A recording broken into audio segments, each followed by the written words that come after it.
আসসালামু আলাইকুম।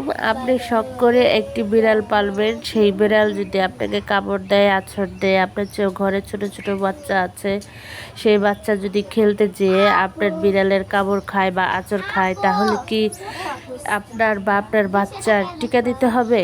তো আজকে এই সম্পর্কেই, বিড়ালের এই সম্পর্কেই, আঁচড় দিলে কি টিকা দিতে হবে কিনা সেই সম্পর্কে আজকের এই ভিডিও। তো বিড়াল আঁচড় বা কামড়ের ক্ষেত্রে ক্ষতস্থানের গভীরতার গুরুত্বপূর্ণ, মানে কতখানি আঁচড়ের ফলে কতখানি রক্তপাত হয়, তাহলে রক্তের সঙ্গে জীবাণু প্রবেশ করছে কিনা এরকম। তো আপনার ক্ষতস্থানের থেকে যদি রক্ত বের হয়, তখন টিকা নেওয়া এবং যথাযোগ্য চিকিৎসা গ্রহণ করা দরকার। আর যদি রক্ত বের না হয়, শুধু আঁচড় দেয়, তবে সঙ্গে সঙ্গে সাবান পানি দিয়ে পরিষ্কার করবেন, যাতে আপনার জীবাণুটা আপনার শরীরে প্রবেশ করতে না পারে।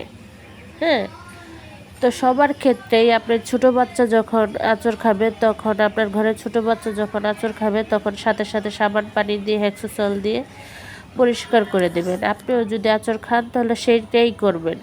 রক্ত বের হলে তখন ডাক্তারের কাছে নেওয়া যাবে। আপনার বিড়াল রেবিসে আক্রান্ত কিনা বোঝার জন্য কতগুলো লক্ষণও আছে। বিড়ালের আচরণ পরিবর্তন আসে, বিড়াল খাওয়া দাওয়া কমিয়ে দেয়, ঘন ঘন শ্বাস নেবে, মুখ দিয়ে লালা ঝরবে এবং গলার আওয়াজটা পরিবর্তন হয়ে যাবে। খাবারটা খাবে না,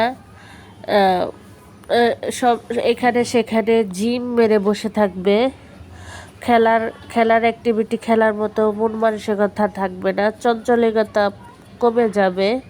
তখন বুঝতে পারবেন যে আপনার বিড়ালটা অসুস্থ। তখন আপনি ডাক্তারের কাছে নিয়ে যেতে পারেন। হ্যাঁ, তাও ওর থেকে যখন এইরকম লক্ষণ দেখবেন, তখন আপনার বাসার আপনার ছোট ছোট বাচ্চা বা গর্ভবতী মহিলাদের আপনার এই বিড়ালের কাছ থেকে দূরে সরিয়ে রাখবেন।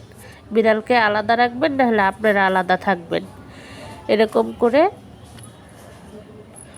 আর তখন তখন আপনি আলাদা হয়ে যাবেন।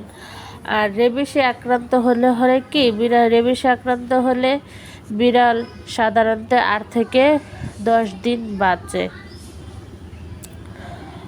আর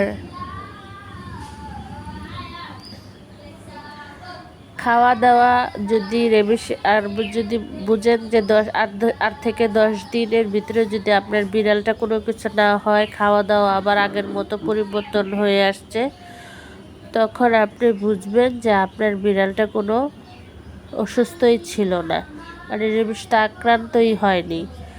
হ্যাঁ, তো আমার বিড়ালটা দেখেন, আজকে আল্লাহর রহমতে 1.5 বছর ধরে আমার বিড়ালটা আমি পালছি। আল্লাহর রহমতে কোনো অসুখ হয়নি, বেসুখ হয়নি, আজ পর্যন্ত সুস্থ।